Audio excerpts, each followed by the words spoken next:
आप सभी को नमस्कार और हृदय से अभिवादन। एक अत्यंत कठिन घड़ी में माननीय मुख्यमंत्री के कर कमलों से एक अत्यंत महत्वपूर्ण सहायता हमारे राज्य से बाहर फंसे हुए बंधुओं के लिए आरंभ की गई। हम सभी माननीय मुख्यमंत्री जी और आप सभी वरीय अधिकारियों के प्रति अपना आभार व्यक्त करते हैं। सर ने अभी बड़े विस्तार से इस ऐप के बारे में और उसके उद्देश्यों के बारे में बताया है। पुनः इसके तकनीकी पक्ष पर हम NIC की तरफ से कुछ प्रकाश डालना चाहते हैं। जैसा सर ने बताया कि हम लोग जो बाहर लोग फंसे हुए हैं, हमसे संपर्क करने का उनका एक माध्यम था दूरभाष, जो पहुंचना बहुत सुगम नहीं था। तो एक हम लोग ऐप दे रहे हैं, इस ऐप को डाउनलोड करके वो सहजता से हम तक पहुंच पाएंगे और इस ऐप में वो अपना आंकड़ा भरेंगे और उसमें कुछ चीज़ों की पुष्टि की जाएगी ताकि उनकी वैधता को सत्यापित किया जा सके। जैसे कि उनका लोकेशन, जियो लोकेशन, वो राज्य के बाहर का होना चाहिए। उनका जो नाम है, उनके आधार के जो आंकड़े हैं उसके नाम से पूरी तरह मेल खाना चाहिए। उनका जो बैंक का अकाउंट है वो हमारे राज्य के अंदर होना चाहिए और उनकी जो मोबाइल संख्या है वो वैध होनी चाहिए, जिसका हम लोग OTP के माध्यम से उसका सत्यापन करते हैं जी। तो अभी एक बार सत्यापन हो जाने के बाद ये आंकड़े हमारे पोर्टल में चले आते हैं और उस पोर्टल के बाद हम लोग फिर उसकी प्रोसेसिंग करते हैं, वेरीफाई करते हैं और PFMS पर भुगतान के लिए आगे उसको देंगे। एक मूवी है तो इससे ये इसकी सारी कार्य प्रणाली स्पष्ट हो जाएगी। हम लोग एक इसमें बता रहे हैं कैसे आप आधार कार्ड का फोटो और अपना जो सेल्फी है वो कैसे डालेंगे। इसके बाद जब अगला स्क्रीन आएगा तो उनसे कुछ आंकड़ों को भरने के लिए कहा जाएगा, जैसे वो किस गृह जिले से हैं, उनका गृह प्रखंड क्या है, उनके पंचायत का नाम क्या है, उस लाभार्थी का लिंग क्या है और उनके पिता पति का नाम क्या है। फिर इसके बाद उनकी आधार की संख्या हम मांगते हैं और अंत में एक घोषणा भी उनसे लेते हैं कि वो स्वेच्छा से अपनी आधार संख्या को दे रहे हैं ताकि वो जो आधार एक्ट है उसका हम लोग पूरी तरह अनुपालन कर पाएँ। आप देख पा रहे हैं इसमें ड्रॉप डाउन लिस्ट है, गृह जिला का नाम और प्रखंड और उनका पंचायत, ये सब कुछ स्वतः ही आ रहा है। इसको चुनना काफ़ी आसान है, तो काफ़ी आसानी से कोई जो थोड़ी भी समझ रखता है वो इसको भर पाएगा। ये सारे आंकड़े इसमें भरे हुए हैं पहले से, कुछ लिखना नहीं है उनको, सिर्फ चुनना है उनका जिला क्या है, प्रखंड क्या है और पंचायत क्या है।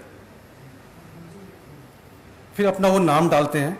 ये नाम उनका जैसा आधार कार्ड पे नाम है वैसा ही होना चाहिए, क्योंकि इसकी जांच हम लोग करते हैं। हमारा आधार से इंटीग्रेशन है इस ऐप का और वो देखता है कि आधार नंबर सही होना चाहिए और जो आधार के डाटा में नाम है वही नाम यहाँ भी होना चाहिए। इसके अलावा पिता और पति का नाम है और लिंग है। ये जो एक आम तौर पे किसी आवेदन के लिए लिया जाता है वो सारी सूचनाएं इसमें है। बहुत कम है, सिर्फ नाम, पिता पति का नाम और लिंग, इतना ही, और आधार संख्या। ये डाटा सही है। इसके बाद हम पूछ रहे हैं कि आप किस राज्य में हैं, कहाँ फंसे हुए हैं और उस राज्य के किस जिले में आप फंसे हैं। तो ये भी स्वतः उस लिस्ट में आ रहा है, ड्रॉप डाउन लिस्ट में आ रहा है। ये भी उनको चुनना ही है और हिंदी में है, चुनने में आसानी होगी उनको। एक बार ये जहाँ फंसे हैं उस राज्य का नाम और उस जिले का नाम डाल देने के बाद, हालांकि इसका बहुत ज़्यादा महत्व नहीं है, महत्व उनके जियो लोकेशन का है। जब वो फ़ोटो अपलोड करेंगे तो उस फोटो के साथ उनका लोकेशन भी जाता है और हमारा जो सारा वैलिडेशन है, हमारी सारी जांच की प्रक्रिया वो जियो लोकेशन पे ही आधारित है कि वो हमारे राज्य से बाहर के होने चाहिए। उनके मोबाइल के वेरिफिकेशन के लिए हम OTP भेजते हैं ताकि वो जो मोबाइल नंबर दे रहे हैं वो सही है। बात की सारी सूचनाएं हम मोबाइल पर ही देंगे। उनकी भुगतान की स्थिति क्या है या किसी वजह से अस्वीकृत हुआ तो वो भी सूचना हम मोबाइल पर देंगे। इसलिए मोबाइल की जांच जरूरी थी, जो OTP के माध्यम से हम लोगों ने की। अगला जो स्टेप है, जो लगभग हम अंत की तरफ है, वो आधार कार्ड का फोटो और अपना सेल्फी दोनों इस पे अपलोड करेंगे।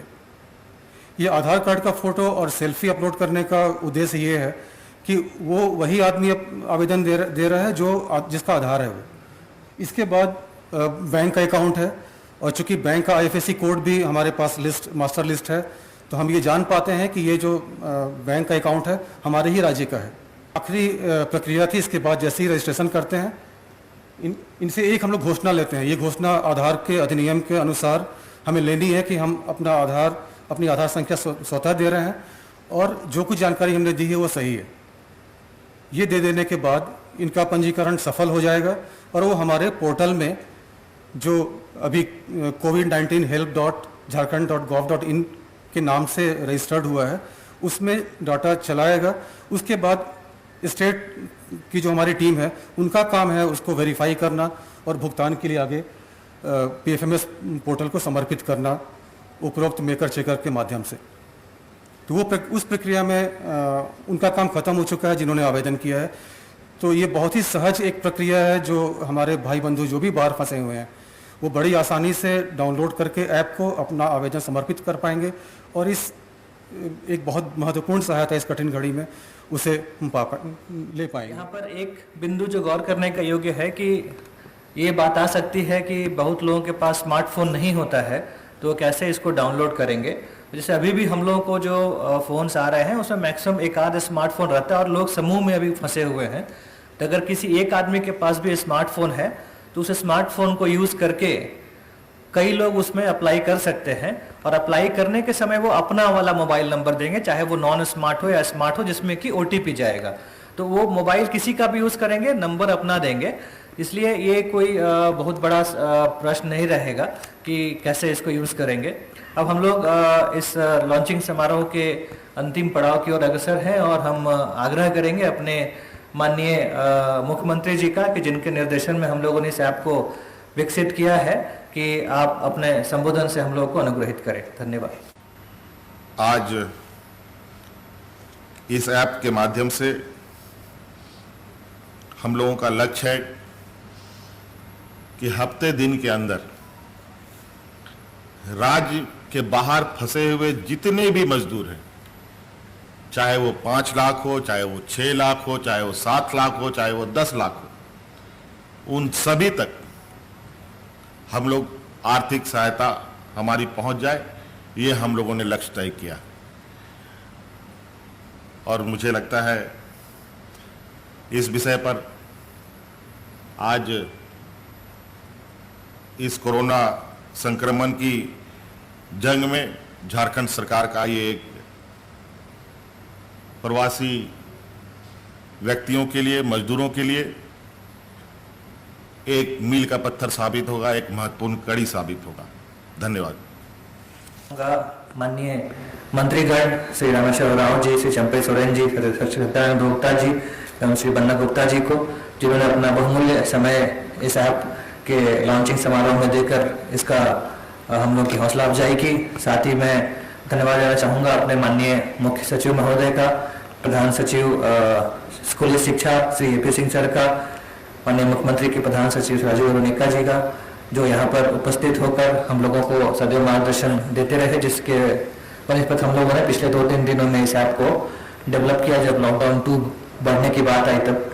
साथ ही यहाँ पर हमारे जो प्रेस एवं इलेक्ट्रॉनिक मीडिया का छायाकार बंधुगण हैं एवं हमारे अन्य वरिष्ठ प्रशासनिक पदाधिकारी एवं कर्मीगण हैं, आप सभी का यहाँ पर आने के लिए बहुत बहुत धन्यवाद। Thank you.